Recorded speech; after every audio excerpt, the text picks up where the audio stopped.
Hello everyone. फिर देखते हैं class 10th UP board physics. ये क्वेश्चन ले रहे हैं। यहाँ पर ये 6 ओम, ये 2 ओम, ये 3 ओम के 3 प्रतिरोध समांतर क्रम में जुड़े हुए हैं और एक प्रतिरोध ये 4 ओम जुड़ा हुआ है। ये विद्युत स्रोत बैटरी है। जैसे यहाँ भी 1 ओम का प्रतिरोध जुड़ा हुआ है। इसका विभवांतर कितना है? 12 वोल्ट। यहाँ से धारा क्या जाएगी? विद्युत धारा आई, यहाँ भी आई रहेगी, यहाँ भी आई, और ये आई यहाँ पे डिवाइड होना शुरू हो जाएगी। यहाँ I1, इसमें I2, इसमें I3, और फिर ये तीनों धाराएं मिलकर के फिर आई हो जाएंगी। फिर यहाँ आई ऐसे पूरे में मूव करेगी, घूमेगी। क्या निकालना है इसमें? कुल प्रतिरोध ज्ञात करिए। दूसरा क्या निकालना है? 6 ओम, 2 ओम, 3 ओम में विद्युत धारा। 6 ओम, 2 ओम, 3 ओम में विद्युत धारा निकालिए। 6 ओम, 2 ओम, 3 ओम में विभवांतर ज्ञात कीजिए। ये आपको ज्ञात करना है, राइट। तो सबसे पहले क्या निकालना है? कुल प्रतिरोध, और एवं लिख लेते हैं, इसमें धारा भी निकाल लीजिए। एवं धारा, विद्युत धारा या धारा निकाल लीजिए, ठीक है ना। कुल प्रतिरोध और कुल विद्युत धारा जो आई है, फिर इन सब में भी धारा निकालनी है। किस किस में? 6 ओम, 2 ओम, 3 ओम में, और इनमें विभवांतर भी निकालना है। तो सबसे पहले निकालते हैं कुल प्रतिरोध। देखिए इसको। तो सबसे पहले इसको देखें। 6 ओम, 2 ओम और ये 3 ओम, ये तीनों किस में है? हमारे समांतर क्रम में है। इनका परिणामी 6 ओम, 2 ओम, 3 ओम तीनों समांतर में है, ऊपर नीचे जुड़े हुए हैं। इनका परिणामी हम आर डैश ले लेते हैं। तो जो इनका परिणामी आएगा आर डैश, वो और ये एक एक प्रतिरोध बन जाएगा। तीनों को जोड़ने पर एक प्रतिरोध बनेगा। उसको लेकर के, इसको लेकर, ये तीनों किस में हो जाएंगे? ऐसे श्रेणी क्रम में। वो क्या आएगा? परिणामी प्रतिरोध या कुल प्रतिरोध आ जाएगा। तो सबसे पहले 6 ओम, 2 ओम, 3 ओम को हम समांतर क्रम में जोड़ते हैं। लिखेंगे 6 ओम एवं 2 ओम एवं 3 ओम के प्रतिरोध समांतर क्रम में है। समांतर क्रम में है माना इनका परिणामी आर डैश है। ये हमने मान लिया, इनका परिणामी क्या है? R dash. तो हमें पता है समांतर क्रम में हम कौन सा फॉर्मूला लगाते हैं? 1/r डैश की इक्वल टू क्या लिखेंगे? 1/r1 plus 1/r2 plus 1/r3, ऐसा लिखेंगे। ये समांतर क्रम का फार्मूला। तो 1/r डैश इक्वल टू, तो ये क्या? R1, ये R2, ये R3, इस तरह मान सकते हैं। 1/6 प्लस 1/2 प्लस 1/3। इसमें एलसीएम 6 आ गया, तो 1/r डैश। एलसीएम 6 आया तो ये क्या हुआ? 1। ये 2 से डिवाइड किया, 6 3, 3 से 6 को डिवाइड किया 2, 3 2 5 और 1 6 हो गया। 6/6 कैंसिल हो गया, ये 1 आ गया। तो आर डैश इक्वल टू 1 ओम आ गया। तो इन तीनों को हमने समांतर क्रम में जोड़ा तो उसकी वैल्यू कितनी आ गई? 1 ओम, राइट। अब हम क्या करेंगे इसके बाद आगे? अब जो ये 1 ओम आया, इन तीनों को जोड़ने पर आया, वो 1 ओम ये, 4 ओम ये, 4 ओम ये, और 1 ओम, ये तीनों मिलाकर किस में होंगे? श्रेणी क्रम में। लिखेंगे 1 ओम मीन्स आर डैश 1 ओम एवं 4 ओम, कौन सा? ये वाला, फिर 1 ओम एवं 1 ओम श्रेणी क्रम में है। श्रेणी क्रम में है। इनका कुल प्रतिरोध मान लेते हैं आर है। वही परिणामी प्रतिरोध, कुल प्रतिरोध आर है। और श्रेणी क्रम में हम कैसे जोड़ते हैं? हमें पता है आर इक्वल टू क्या होता है? R1 plus R2 plus R3। तो आर इक्वल टू क्या लिखेंगे हम?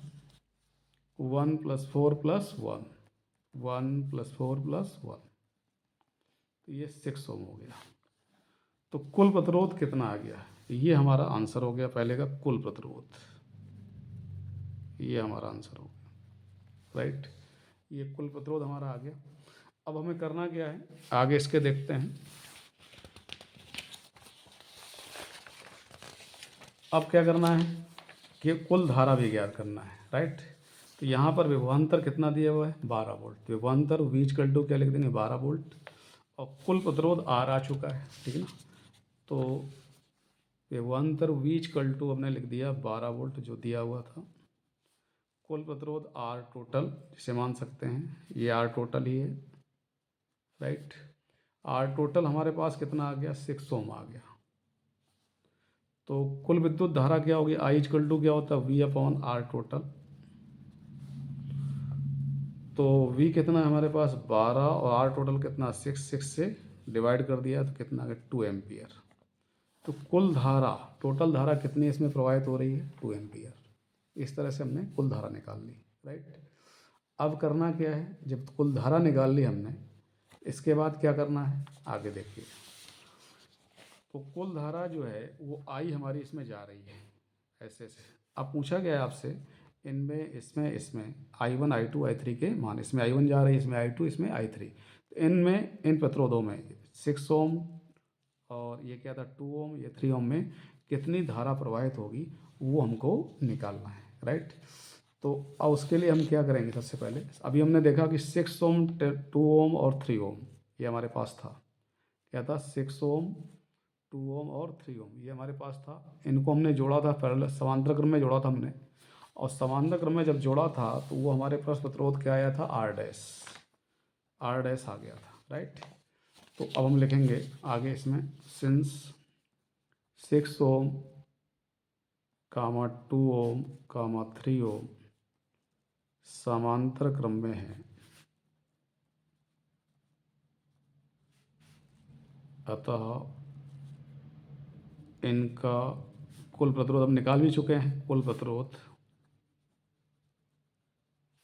आर डैश हमने निकाला हुआ था, वो क्या है पीछे निकाल चुके हैं। आर डैश कितना है हमारे पास 1 ओम। आर डैश कितना दिया हुआ है 1 ohm. R dash equal to 1 ohm, right, ये हमारे पास है। अब क्या करना है, ये हुआ। तो ये जो हमारे पास ये तीनों को जोड़ने पर 1 ओम बन जाएगा। जब तीनों को जोड़ेंगे तो आर डैश वो 1 ओम बनेगा। और आई कितनी हमारी जा रही है, आई हमने अभी कितना निकाला है, आई हमने कितना निकाला है अभी, इसमें निकाला 2 एम्पियर। आई हमने निकाली हुई है 2 एम्पियर, ठीक है ना, आई 2 एम्पियर निकाली हुई है। तो आई यहाँ पर जाएगी, ठीक। जब ये तीनों एक प्रतिरोध हो गए, तीनों क्या हो गए एक, जब तीनों को जोड़ दिया तो एक प्रतिरोध हो गए। अब वो मान किसके बराबर हो गया, 1 ओम के बराबर हो गया, राइट, ये 1 ओम के बराबर हो गया। तो अब क्या होगा कि हम क्या करेंगे कि धारा इसमें कितनी जा रही है, यहाँ से आई कितनी जा रही है 2 एम्पियर। अब ये हमारा क्या बन गया, एक प्रतिरोध, सिंगल प्रतिरोध बन गया, और वो प्रतिरोध कितना आर डैश। तो अब क्या होगा कि इसमें जो हमने सिंगल प्रतिरोध निकाला उसका विभवांतर कितना हुआ वो हम निकाल लेते हैं। सबसे पहले लिखेंगे, अतः आर डैश प्रतिरोध में विभवांतर V dash equal to, V dash मान लिया, वी डैश इक्वल टू। अब ये जो हमारा तीनों को जोड़ लिया था हमने, तो ये एक सिंगल प्रतिरोध बन जाएगा। तो यहाँ कितनी धारा जाएगी, आई ही जाएगी पूरे में, यहाँ पूरे में क्या जाएगी, क्योंकि ये तीनों जोड़ करके एक सिंगल प्रतिरोध बन जाएंगे, तो आई ही जाएगी। तो आई इंटू क्या लिख देंगे, आर डैश।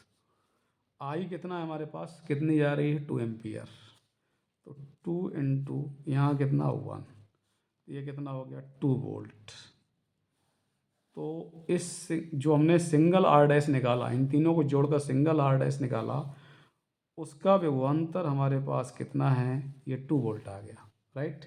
अब करना क्या है कि इनमें हमें अलग अलग विद्युत धारा निकालनी है। तो ये ध्यान देना है कि ये जो 2 वोल्ट निकल कर आया, ये जो हमने 2 वोल्ट निकाला यहाँ पे, ये जो हमारा विभवांतर निकला वो समांतर क्रम में इन तीनों का विभवांतर होगा, इसका भी होगा, इसका भी होगा और इसका भी, ठीक है ना। जो हमने अभी निकाला विभवांतर, इन तीनों को जोड़कर निकाला, वो विभवांतर सबका होगा, इसका भी होगा, इसका भी होगा और इसका भी होगा। 6 ओम में भी वही जा विभवांतर होगा, 2 ओम में भी, 3 ओम में। तो समांतर क्रम में ध्यान देना कि यदि हम तीनों को या तीनों को हमने जोड़ा है और उससे हमने आर डैश निकाला, फिर आई यहाँ पूरे जाएगी उसमें से, पूरे में से, क्योंकि एक सिंगल प्रतिरोध बन गया।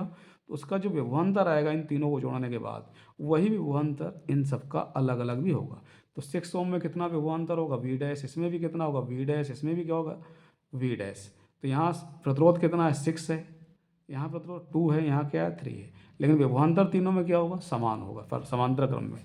तो इससे हमारी धारा निकल आएगी। हम आगे लिखेंगे, अतः 6 ओम 2 ओम 3 ओम प्रतिरोधों में भी विभवांतर कितना होगा? 2 वोल्ट ही होगा, राइट। तो अब हमने क्या मान रखा है, क्या मान लिया कि 6 ओम में कितनी धारा जा रही है? I1, और इसमें कितनी जा रही है? I2। इसमें माना 6 ओम में धारा I1 है, इसलिए I1 इक्वल टू क्या लिख देंगे? ये क्या है हमारे पास? 2 वोल्ट है, और यही क्या है? V डैश है। I1 इक्वल टू क्या होगा? V डैश अपॉन क्या हो जाएगा? 6 ओम में निकालना तो I equal to V upon R होता है, राइट। तो 6 V डैश कितना है? 2 अपॉन 6, कितना ही धारा आ गई? 1/3 आ गई। इसी तरह से हम क्या कर लेंगे? 2 ओम में क्या मान लेंगे? I2 है, तो 2 ओम में माना 2 ओम में धारा क्या है हमारे पास? 2 ओम में धारा हम मान लेते हैं कितनी है? 2 ओम में धारा, विद्युत धारा या धारा क्या है? I2 है 2 ओम में। तो I2 इक्वल टू क्या होगा? V डैश अपॉन कितना प्रतिरोध है? 2, तो V dash V upon R होता है फार्मूला। V डैश भी कितना है हमारे पास? 2 ही है, तो 2/2 इक्वल टू 1। अब क्या बचा हमारे पास? 3 ओम। 3 ओम में क्या मान लेते हैं? I3 है, माना 3 ओम में धारा I3 है। तो अब क्या होगा? I3 इक्वल टू क्या लिखेंगे? V dash upon 3। अब V डैश कितना है? फिर वही 2 वोल्ट, 2/3। ये सब एम्पियर में ही होगा। इस क्वेश्चन में हमने क्या देखा कि सब में विद्युत धारा निकालना था, इन सब में विभवांतर चाहिए था। क्वेश्चन में क्या देखा? कुल प्रतिरोध चाहिए था हमको, वो हमने निकाला। इनमें विद्युत धारा निकाली, और इसमें सब में क्या चाहिए था? विभवांतर। इन सब में विभवांतर कैसा होगा? सब में समान आएगा, क्योंकि ये समांतर क्रम में है और विभवांतर समान होता है। फिर देखते हैं अगले वीडियो।